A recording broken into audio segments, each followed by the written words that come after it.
What is up, racers, and welcome back to another episode of our F1 2021 My Team Career Mode, episode number 7 today for the Austrian Grand Prix. If you missed our previous video at the French Grand Prix, then be sure to check that one out. A superb finish for us, another points finish, and coming from the back of the grid after a crash. Great recovery drive. We've got to look ahead to Austria as we invest in a chassis team building exercise. And unfortunately, if you saw at the beginning of the video, our internal combustion engine durability upgrade failed, so we have to reinvest in that. And before, we're just going to invest in a major weight redistribution upgrade on the engine cover. Unfortunately, it won't be ready for a few races as it's a major upgrade. And we're going to invest in the personnel department for Sato because, let's be real, he hasn't been doing very well. So we're going to improve his experience stat. Hopefully, that will do something for him. And as you can see, it's a short break between France and Austria. Not much time for upgrades, just the chassis team building. And it looks like it's going to be dry for both qualifying and the race. It looks like there's going to be some rain in qualifying, but I don't see us making it into Q3.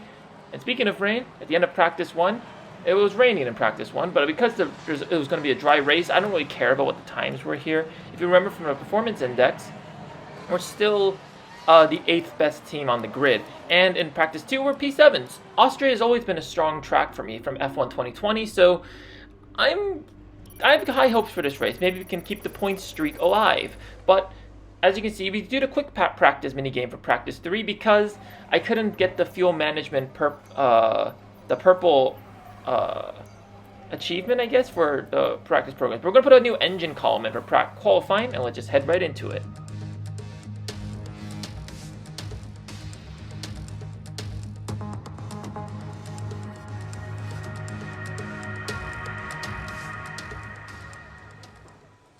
Here we are into qualifying, and if you want to go back in the video, just look at the engine wear stats for the new engine we put in. It'll be important for what happens later in the video, but here we are, qualifying around the Red Bull ring. Every 10th counts, so let's do a good job.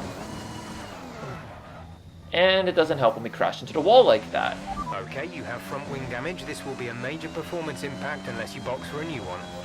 Right. So I'll admit, I mean, as you saw, I put the default increased top speed setup because, I mean, the Red Bull ring is a very fast track. Whoa! Oh, we hit the wall. Thank God we didn't break the steering rack on the left side, but yeah, I mean, front downforce is still important around the Red Bull ring, as it is for every track. And, well, I think with the new handling model on this year's game, I just can't... I just didn't get a good flow in with the car, which is strange because, like I said, Austria is a pretty strong track for me, but for some reason I couldn't get the steering in. I was constantly understeering around some corners, riding a lot of curb, and I just couldn't get into a flow of things. And as you saw from my crash, the curbs are really deadly on F1 2021, which I'm constantly reminded of when I take the lines I used to take in 2020. But as we head onto the track, we're going to drive out, because I was so shocked by how well the tire wear was when we did it ourselves. So here we go, on the same set of tires we tried to do our first flying lap, and we finished P15. Not great. We're on the cusp of being eliminated from qualifying 1, which would be a first for us. So we go out again on a fresh set of soft compound tires, but as you can see, understeering through turn 6, and well, we do make up some time, but the third sector is where you lose everything. As we make it through turn 10, understeering and riding a lot of curb. Again, a place where we lose a lot of time, and we lost all the time that we gained. So we go out again for another flying lap. But the first sector is red. It's not a good lap for us. We go through turn 3, riding a bit of curb. Remember that in braking point, we spun out there when we tried to ride too much curb there. And as we go through, entering the third sector, we gain some time, a few hundredths of a second. We lose it again. As you can see, coming out of, I believe that's turn 7 or 8. I'll fix that in post if I get that wrong. But as you can see, it's just not working. We make up a few tenths through turn 9, through turn 10, not riding as much curb. But going too tight also loses you quite a bit of time, so we only improve by about 200ths of a second. Charles Leclerc gets provisional pole, and the McLarens look really good around this track, better than both Red Bulls and Mercedes, but we stay in P15, just barely making it through, ahead of our one of our rivals, Kimi Räikkönen, and of course Sato. Well, that experience boost didn't really help him. As you go up for our second lap of Q2, we go really wide out of turn 1, we lose the back end. Oh wow, we somehow keep it out of the wall. That doesn't stop us from spinning it, though. So a lot of crashes in this qualifying session, and it's really exposing just how much the handling and the curb design for circuits have changed on this game. Thankfully, no damage somehow. I mean, that's probably the biggest achievement out of this. We didn't get any damage. We go it again for another flying lap on the same set of tires.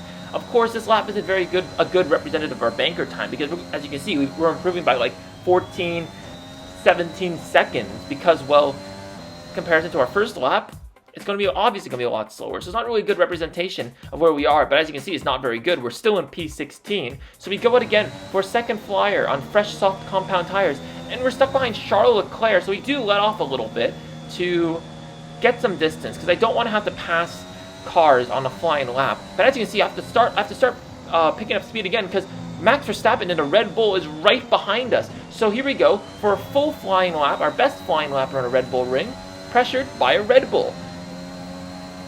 And in many ways, I guess it kind of being pressured by the Red Bull kind of made me go faster. But anyway, through turn 1, very good spot for overtaking. Onto the first DRS zone, through the kink of turn 2. Important to just go flat out as we get our braking point just right into turn 3. You can ride a bit of curb there, but not too much. Great spot for overtaking as we prep for the second DRS straight right afterwards, heading towards turn 4. Very difficult to overtake around here, around the inside and the outside. I mean, just ask any Red Bull driver, Albon or Perez, how difficult it is to get a move done around the outside, because you can end up in the gravel trap. We're up by 3/10 as we head through turn 6 now, heading towards turn 7, riding a lot of curb. You ride a lot of that exit curb to set you up for the inside line of turn 7. Heading through turn 8 right now. Max Verstappen still up our chuff, but we've got 2 more right-handers to go. These are where I'm losing a lot of time too. Great, hitting the apex there. We go a little wide on the curb out of turn 9 into turn 10. Don't ride too much curb there either. And we improve by about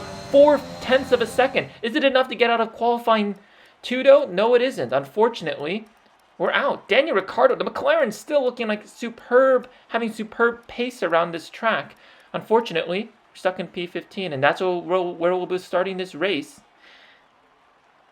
But the Red Bull Ring is a good track for overtaking, in my opinion. So hopefully, we can get this thing done. As long as we stay ahead of Alfa Romeo, let's head into the race. Welcome to the beautiful Styrian Mountains for another chapter in the story of the Austrian Grand Prix. The Spielberg circuit then is situated 700 meters above sea level, with just 10 corners making up one of the shortest laps of the season. One time around here is a distance of 2.6 miles, with the best overtaking chances into turn 1 or the tight uphill turn 3.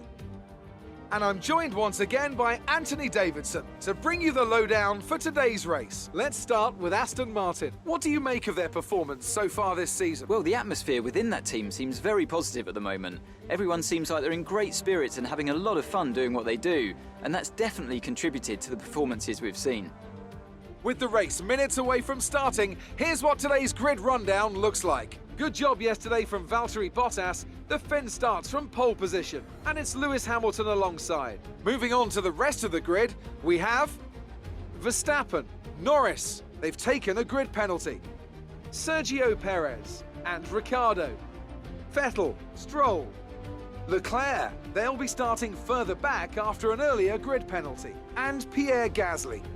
Sainz, they've taken a grid penalty, Ocon, the engineer, and Raikkonen, Mick Schumacher, Giovinazzi, Fernando Alonso, and Yuki Tsunoda, Russell, Mazepin, Latifi, and Marino Sato. And with preparations almost complete, let's head down to the track. After the points finish last race, let's aim to keep the momentum going. Alright, Jeff. Thanks for that. And, well, as you can see, we get promoted 2 positions thanks to grid penalties for Yuki Tsunoda and Esteban Ocon. But if you took notice, Lando got a grid penalty, but his time was better than Bottas's, who was on pole position. So he could have been on pole position. So that's really disappointing to see. But anyway, playing around of strategy, I tried to go for a one-stop strategy from mediums to hards, but the time deficit to the previous strategy was really big, but turns out a personalized strategy put us on a soft to medium one stop. So always check the personalized strategy for a race But here we go. The 5 red lights for the Austrian Grand Prix. It's the lights out and away we go. It's a brilliant start compared to Esteban Ocon, albeit the Alpine driver was on the medium tires. So he dived down the outside. We have to go off track to avoid both Ferraris. We get by Leclerc. We're into the top 10 already as we pass Lance Stroll. We're side by side of the Ferrari of Carlos Sainz. Down the hill, through the kink of turn 2. We're on the grass. Ooh, to get back on track. We make some contact with Carlos Sainz. A little aggressive. Thankfully, we don't take each other out. Around the outside of turn 3, have to go off the track again to avoid contact with Pierre Gasly. We get by into P8. We made up 5 positions in 3 corners. That is an amazing start by us. Let's look at the replay. I mean, that Honda-powered engine, like the Red Bull, just seems to come alive at Austria. As you see, we have to go off the track because I did go for a little bit of an opportunistic dive bomb on my part. But the stewards didn't call it out. Lap 1, they're a little more lenient on lap 1. So, I mean, there we go. And look at this. I mean, I thought I hit the back of Pierre Gasly's AlphaTauri from our front wing cam. You can see just how close and how quickly I had to react. Again there, as you can see from Carlos Sainz's perspective. I mean, I don't think we really made contact. Because he did swerve a bit too. But at that speed, that is a little dangerous on my part. But putting 2 tires on the grass there, not very good. Because a very easy way to spin yourself out. But here we go. We're behind Sebastian Vettel now. But the Aston Martin, as I mentioned previously, in this early build of the game, is the 3rd best car on the grid. So it's very difficult to pass an Aston Martin. And unfortunately, with the DRS open, now Gasly has been keeping pace with us because, like I said, the 3rd sector, we're losing all our time. Now he's going to be able to pass us real easily. Here we go on to lap 4 now of the race, and Gasly is coming at a rate of knot with DRS open. He's going to try and go around the outside of turn 1. We brake a little later than him. We go a little wide. We manage to keep it kind of on track, but riding the curb, and Gasly with the DRS is going to maybe be able to pass us. But I'm going to employ a cheat here, and just keep this in mind for your races as well. It sometimes helps to give the position up heading into turn 3 because the DRS detection point is right at the beginning of turn 3. And as you can see right now, although I was behind Gasly, diving down, you pass the driver ahead of you, but you still get the DRS.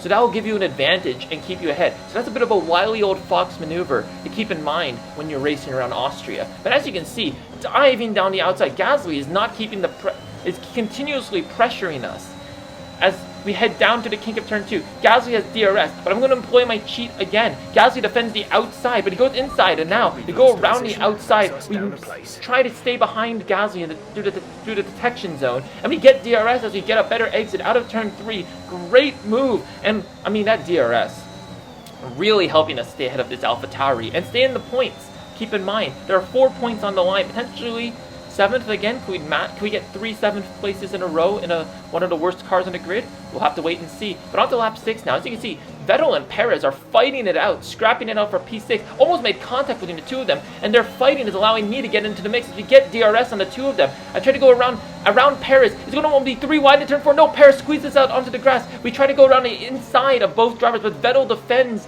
from us as well. So unfortunately, we're not invited into this little overtaking party, this little fight that's going on. But let's look at the replay, and this camera angle I'm about to show you just really shows just how wide the 2 were when you put 2 cars side by side through this zone.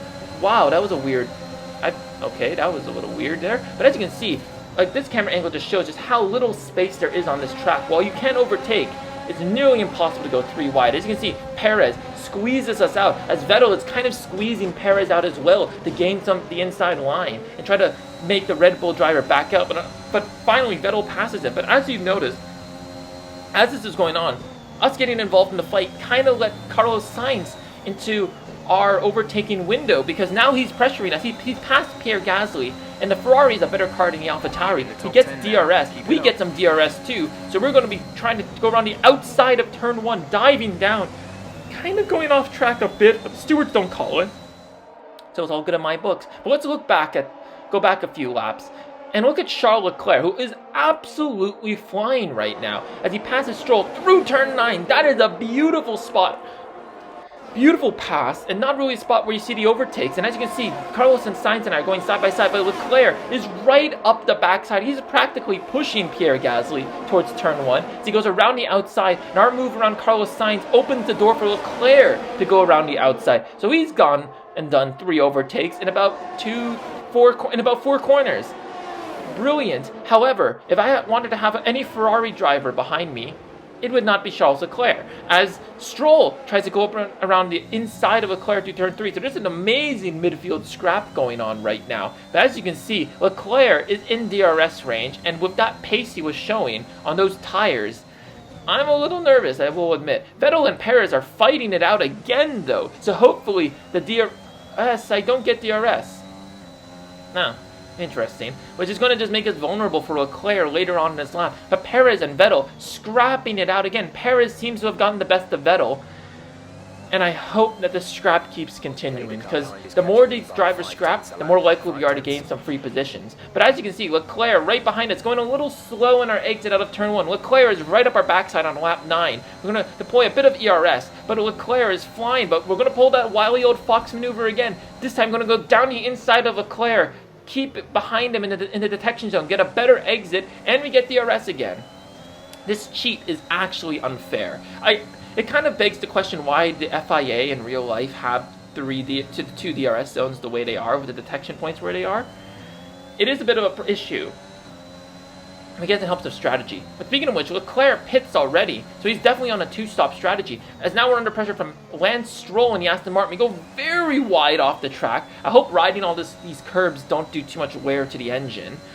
But again, I mean, while Stroll is the weaker of the Aston Martins, keep in mind, at this point in the game cycle, the Aston Martin is the 3rd best car on the grid. So, take that as you will. Stroll passes us easily. I mean, DRS assistance wasn't even necessary, because turn 10, again, one of my weakest corners now on this game. Diving around the outside of turn 1, squeezing Stroll out, gaining the position, and we stay up into P7 now, because some drivers have already pit, so they're definitely on a 2-stop strategy, which means that, similar to France, the 1-stop could be extremely powerful if we get it right, because the tire wear is not the worst in Austria. Clearly, as you can see, on lap 13, we're still on the same soft compound tires we're using, without many tire wear upgrades on the car. So, things are looking pretty smooth for us, as we're trying to keep Stroll behind us, but he's within a 10th. He tries to go for a move. We park the car on the apex, but riding the curb a little too much on the outside, and Stroll passes us easily with DRS. Can we pull the same maneuver, though? I mean, this is our cheat around this track. Always keep this in mind.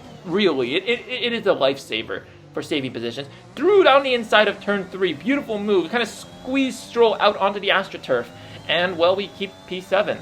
Unfortunately, that's not going to stay long, because this is our pit window now. As you can see, we're going to be pitting for a set of medium compound tires, which hopefully, being fresher than those who have already pit, we will gain some positions. At the end of the pit lane, at the end of lap 15, Stroll looks like he's following us into the pits, though, as he's right behind us as we go through this really narrow downward pit entry into the pit lane, slowing the car down just enough, and Stroll, like I said, right behind us. So this is going to be an imperative pit stop for the boys. We have to get a really good pit stop if we want to stay ahead of Lance Stroll. As you can see, entering our pit box now. Boys, let's do this. Give me a good stop. It's not a good stop. 3 seconds, and we end up behind Lance Stroll. So we lose the position to the Aston Martin, and he's on the medium compound as well. So there's no tire disadvantage. He's definitely on the 1-stop. And there goes P7. That is really frustrating. I mean, I know there's like it's a bit of a RNG with the pit crew and how fast they're able to pit, but it is a little annoying. But as you can see, we gain 1 free position because someone pit. I didn't quite catch who it was. But as you can see, up ahead, Tsunoda and Stroll, our 2 podium finishers from France, are duking it out again on track. These 2 rivals have been amazing at this early stage in the game, as they're fighting out into turn 4. Stroll on the inside, Tsunoda on the outside, and this is letting us get in on the party. Stroll gets by the AlphaTauri, obviously because the AlphaTauri is a weaker car to the Aston Martin. But here we go. Tsunoda goes a little wide on the curve. We get DRS, and Tsunoda doesn't get DRS, and you can see just how powerful the DRS is on this track when the car ahead doesn't have DRS. But I guess that's the same for every track. So I'm just waffling, as I usually am. Here we are. Past Tsunoda. Tsunoda's actually been pretty impressive. His AI, at least in this cycle of the game before the updated driver stats, has been pretty good. Something to keep in mind, I guess. We won't be making another pit stop. As you can see, we're up into P12 again. Ricciardo's out of the pit lane, so the front runners, I think, are starting to pit for their 2nd stop. As you can see, our teammate's definitely on the 2-stop. I don't know why they put Marino on the 2-stop. I mean, he's already a weak driver. He's finishing at the back, and the 2-stop's really only for those who can use the advantage of the fresher tires against those who have stayed out. So I don't know why they didn't just put him on the one stop. That would have guaranteed him a good finishing position. But anyway, Gasly and Sainz hit, and we're back into the top 10. We're back into points-paying positions. As on lap 24, yellow flags in the end of the third sector, but they're green by the time I get through. But there's no one. There isn't seem to be anyone off the track. But Leclerc is pitting, so maybe he's been part of the incident that happened. We'll see on the replay as we pass Leclerc into P9. And let's look at the replay. See Leclerc. Oh, he's already entering the pits. And oh, Perez! What is Perez doing? He collides right to the side of Charles Leclerc. And let me explain how this happens. The pit entry to Austria is at the entry of turn 9, which also happens to be on the apex of that turn. So you can't cross the white line once you've passed the pit entry. So Leclerc ultimately had nowhere to go. But Perez, to hit the apex, I don't know what he was thinking there. He just collides right to the side. And how did he not get any front wing damage? Like, that should have sheared the front wing off. He's lucky he's not DNF'd. And Leclerc, well, no damage for him. Probably a bit of barge board damage, but not going to be very happy. Yeah, not a happy boy at Ferrari, that man. He should be happy, though. He has no damage. But, as you can see, while we're in P8, it is disappointing. As you can see, Stroll is ahead of us. That would have been our position. But Leclerc passes Ocon, and he has fresher tires than us, so he is going to be extremely rapid through this part of the racetrack. But as you can see, our DRS is broken. So we're not going to be able to pull the wily old fox maneuver that we usually do. But I mean, at this point, because there's so much clear air, this was the DRS. I mean, at this point in the race, it was okay to not have DRS because we wouldn't have been able to use it anyway. Leclerc is pressuring us around the outside. We squeeze him out to hold the position. And our DRS is fixed now. The team was able to fix the issue. So everything worked out in that respect. But Leclerc is pressuring us again. This time, heading down the start-finish straight towards turn 1. We're on the outside. He pushes us out. We're trying to go around the outside. We go off the track. Oh, I hope this bump doesn't hurt the engine anyway. Okay, there appears to be an issue. We're currently investigating. Oh, no. No. As you remember, there are random player faults on this game, which means that we can DNF for a mechanical issue with the engine. But we have a fresh engine. As you can see, there's a bit of, sorry about the cut there as we make it past Leclerc, because my PlayStation, for some reason, it just randomly cuts footage. There's a little random blips in footage. Usually I've been able to edit it out, but here, because it was during an overtake, it wasn't... Okay, we have a severe engine issue.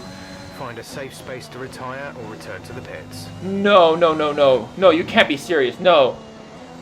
This is our first mechanical failure. Smoke billowing from the engine. Our MGUK is in the red, and well, I have no control at this point. We're pulling off, and we're retiring.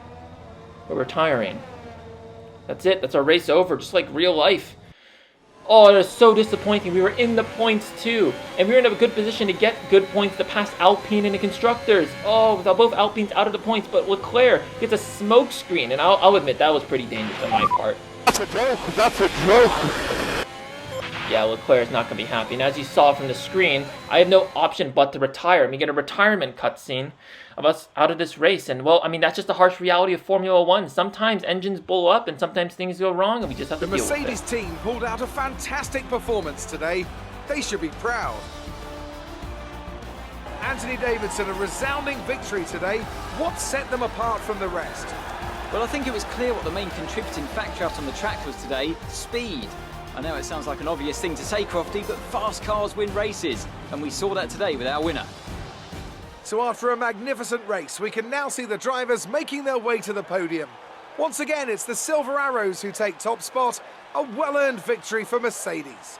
And Lewis Hamilton wins the race again, but hats off to Lando Norris. 3 of the last 4 races he's finished second or better, because in France, obviously, he won the race. Max Verstappen gets P3, so pretty good race for the Red Bulls, but, oh, I mean, we knew this was coming. I mean, I think out of the 4 other Honda-powered cars on the grid, 3 of them have had mechanical failures, so this was bound to happen. But it's so disappointing. As you can see, Leclerc finishes P7 ahead of Stroll, so if we had let him pass and just used some of his slipstream, we could have gotten some really good points in our constructors fight, and Sato gets lapped. And he's behind both Alfa Romeos. Like, I get why Toyota signed him, you know, all Japanese lineup and all, but come on, guys. I mean, it doesn't matter if we have the national pride if he's not very good. Thankfully, we hold P12 in the Drivers' Championship on 12 points, but that ends our point streak. That's extremely disappointing. And again, with Alpine not scoring, that was a absolutely ideal time to get past them for P7 in the Constructors, which would have been an amazing result. Yeah, I'm kind of salty about that, but I did this to myself. I wanted to have random player faults in my playthrough, and that's what we're going to have to endure for the rest of the season. And we have to keep that in mind as we get ready for the British Grand Prix, one of the jewels of the Formula One calendar around Silverstone. And I hope you join me then for hopefully a better race than Austria. Thank you so much for joining me today. Make sure you like, comment, and subscribe down below. Share the video, share the love, and I'll see you guys next time for the next chapter on Toyota's racing journey to the top. I'm the ISO Racer. Remember, life's a marathon, not a sprint. And make sure you're always in a position to win. Peace out.